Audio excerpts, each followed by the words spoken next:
dhyana is burned up by fire, the second is flooded by water, the third is blown away by wind, but the fourth is free of these three torments.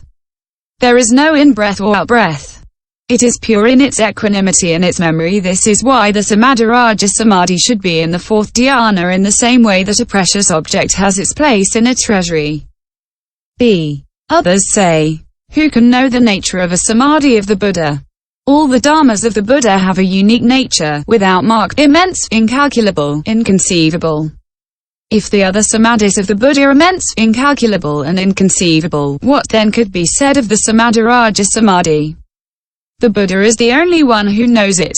If the basis of his miraculous power and his morality is inconceivable, what then could be said of the samadhirajasamadhi? Moreover, all the samadhis are collected in the samadhirajasamadhi. This is why it is called king of samadhis. In the same way, all the rivers and all the streams of Jambudvipa empty into the great ocean and all the people depend on their king. Question. The Buddha is omniscient and knows everything. Why does he enter into the samadhirajasamadhi and what will he know subsequently?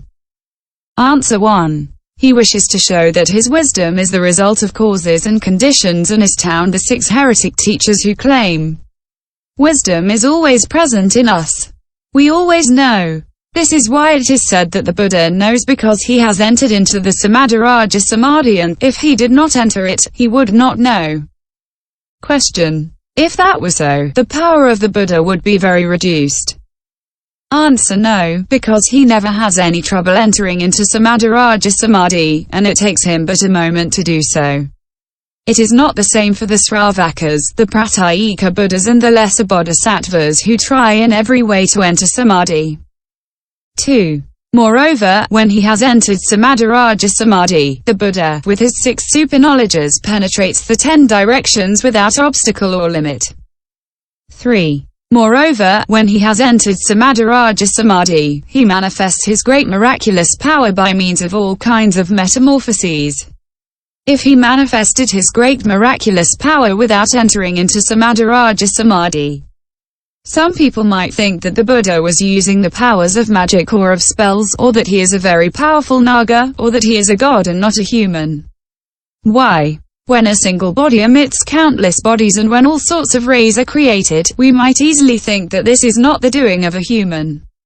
It is to prevent such an error that the Buddha enters into samadhirajasamadhi. 4. Moreover, if the Buddha entered some samadhi other than the samadhiraja, the devas, Sravakas and Pratyeka Buddhas would be able to probe it. They would say that the miraculous power of the Buddha is great but nevertheless knowable, and their veneration would be small. It is because the Buddha enters into samadhirajasamadhi that no ayah nor even a 10th Bhumi bodhisattva is capable of sounding it out. Actually, when the Buddha is deep in this samadhiraja, no one knows what the support or what the object of the Buddha's mind is. This is why the Buddha enters into the samadhirajasamadhi. 5. Moreover, there are occasions when the Buddha emits great rays and manifests his great miraculous power. When he attains body, when he turns the wheel of Dharma, when a great assembly of devas and ayahs gathers, when he astounds the heretics. He emits great rays on all these occasions.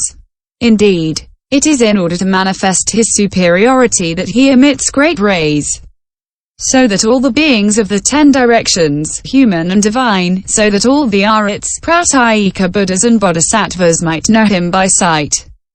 This is why he enters into the samadhirajasamadhi. 6. Finally, the rays in miraculous power may be lesser, medium or superior. Spells and magic can produce luminous effects that are lesser. Devas, Nagas and Asuras, by virtue of retribution for their actions, have rays and miraculous power that are medium. The one who has entered into samadhi by actual qualities and mental power, is able to emit great rays and manifest great miraculous power that are superior. This is why the Buddha enters into the samadhirajasamadhi. Question. All the samadhis have their own nature. How can they all be included in this samadhirajasamadhi? Answer 1. When one obtains the samadhirajasamadhi, one obtains all the samadhis by that very fact. This is why they enter into it. By the power of the samadhiraja, all the samadhis become immense, incalculable and inconceivable. This is why it is said that they are contained in it. 2. Furthermore, by entering into the samadhirajasamadhi, one enters into all the other samadhis if one wishes. 3. Furthermore, when one has entered into the samadhirajasamadhi, one can contemplate the nature of all the samadhis in the way one contemplates everything below from the top of a mountain. 4. Finally, when the Buddha is in samadhirajasamadhi, he is able to contemplate all the universes of the 10 directions and also all beings. This is why he enters into the samadhirajasamadhi.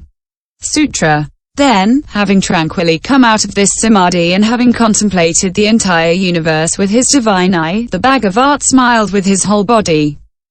Sastra. Question. Having entered into the samadhirajasamadhi, why does the Buddha leave it immediately and contemplate the universe? Answer. The Buddha enters samadhirajasamadhi. He opens and examines the precious basket of all the Buddha dharmas. In this samadhi, he contemplates and says to himself, "The basket of my dharma is immense, incalculable and inconceivable." Immediately afterwards, he comes out of samadhi and contemplates beings with his divine eye. He knows the misery of beings.